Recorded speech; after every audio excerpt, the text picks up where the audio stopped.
Welcome back to TaraChessAcademy, and today we're going to show you an example of why you should not start an attack when the king isn't captured.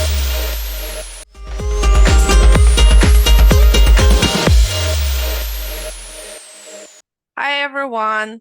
Hi everyone. Yeah, so today we're going to discuss an interesting position and you will see why it's important in the opening to develop the pieces to make sure that your king isn't safe before you start an attack. So if your pieces are undeveloped, they probably can't help you in your attack and you can't improve it. So positions that we all see on the chessboard happened in interesting variation of Sicilian defense. And let's say first several words about this position. So white has just castled, to the queen side.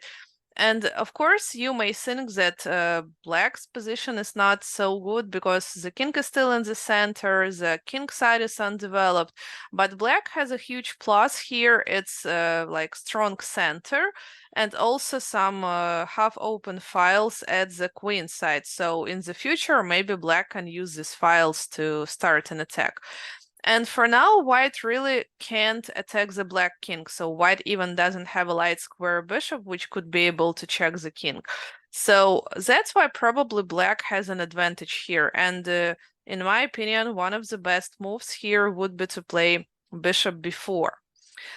Instead of this, you may think that, okay, what are you talking about? Black has an easy, like, fork, double attack just to play d4 with idea to get the knight or a bishop. And this is actually what happened in the game. Just such a natural move here. But actually, it's a mistake because now white gets a chance to open the position in the center and to start an attack for the king. So, Tara, what ideas do you have? Or maybe we can ask viewers of your channel to find some moves. Sure, so viewers at home, I encourage you all to pause the video and come back when you think you found the best way, the best move in this position. Are you back? What ideas do you have? So you've probably thought about knight captures d4, bishop captures d4, and other kinds of sacrifices. So let's go through knight captures d4. Let's try that. Okay, so we sacrifice the knight, pawn takes, and I don't think that we want to trade the queens. If we sacrifice material, if we want to have a successful attack for the king, mostly like we don't need to trade queens. It's better to have the queen on the chessboard. So of course we capture with the bishop. And now it looks like bishop takes d4 actually is not an attacking move, So of course the bishop is attacking both of the pawns, but the pawns are defended. And I think maybe for black it would be enough even to play king f7. It's not a castle, but still like more safe place than e8. And then somehow to develop the knight and the bishop. So like black has some time to fix this position. So that's why having the bishop on d4 is not the best plan. So Tara, maybe we can try something else? Yeah, so let's try knight captures d4 instead.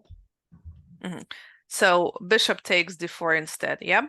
Oh, I'm sorry. Yeah, bishop takes d4. Yeah, of course, if black ignores this move, nothing good happens. So black has to capture, and how would you play after this? Now I would capture the pawn on d4 because I want to attack the bishop. And also, as you might see, I have an idea in a couple of moves. Mhm. Yeah, so it looks like in this position, the knight in the center looks more powerful than the bishop, and the knight can attack, can be used in this attack more successful. Okay, so now the bishop is under attack, and in the game, black played bishop f7. Of course, it doesn't help.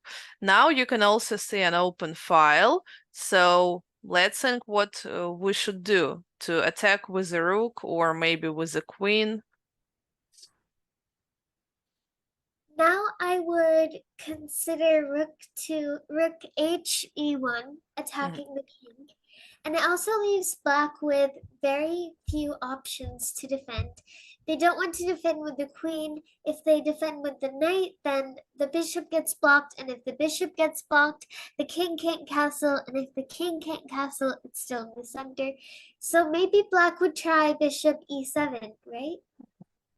Yeah, maybe like bishop e7 is possible in this position. So, but now I just don't see how white can improve this attack. So if you move the knight somewhere, yeah, to c6 or f5 with the idea to attack the bishop, then I think I'm just gonna trade queens. So, and now your attack is not as powerful as it was.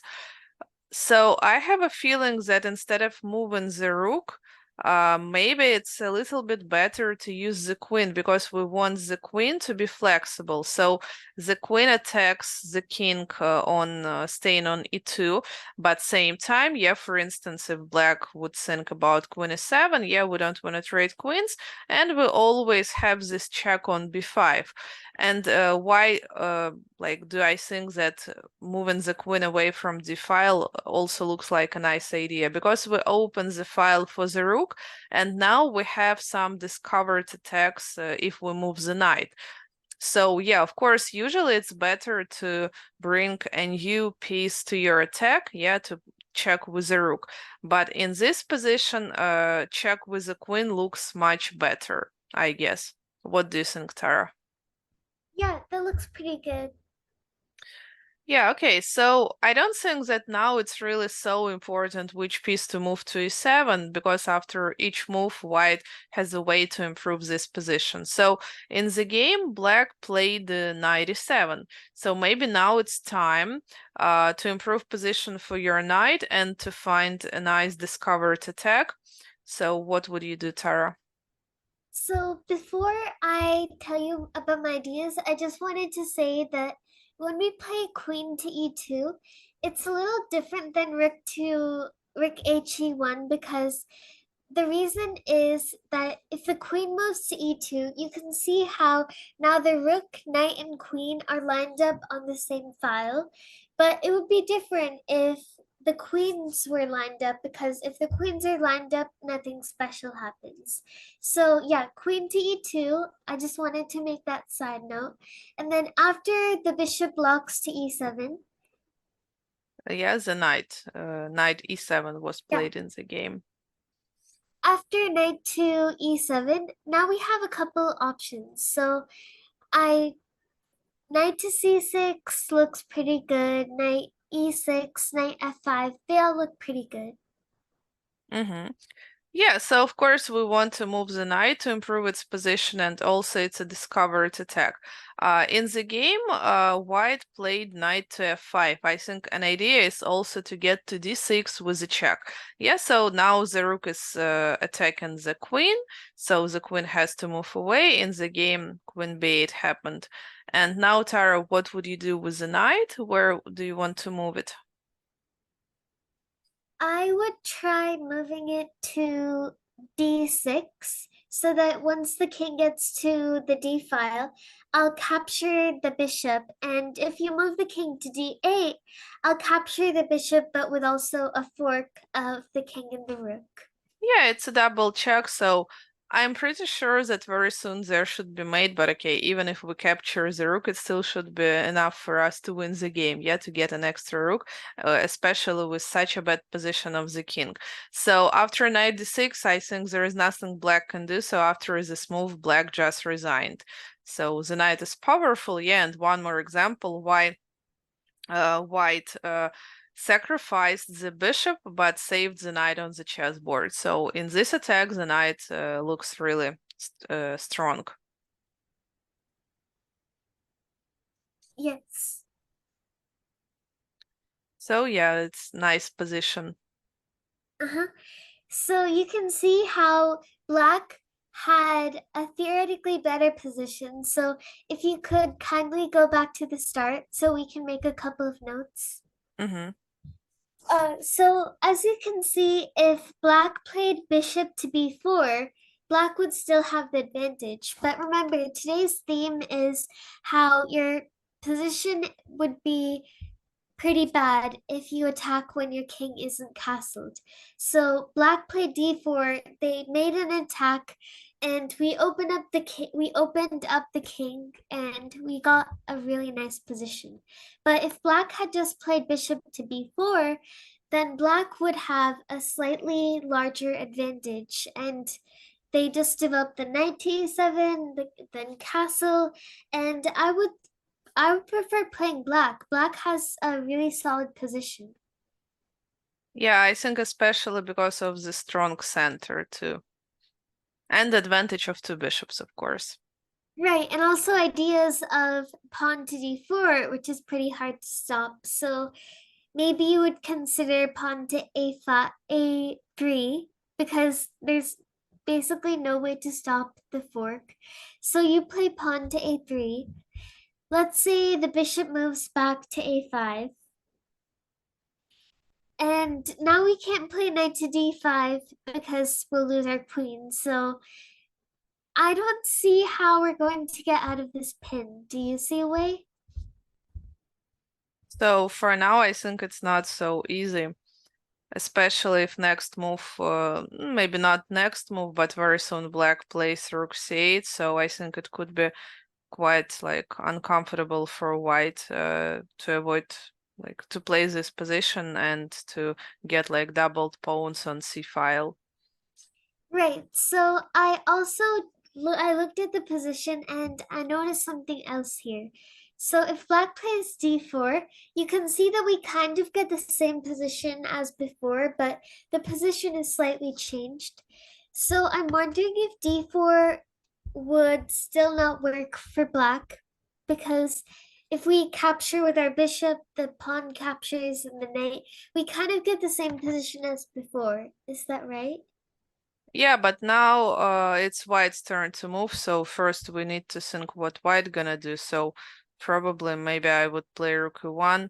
So, and I think it's still like dangerous to play d4 here. I think the tactics is even easier because if you take with the bishop immediately, so just rook takes c6, king f7. Yeah, okay, both are attacked. The knight and the rook, but I think that white still should get an advantage here.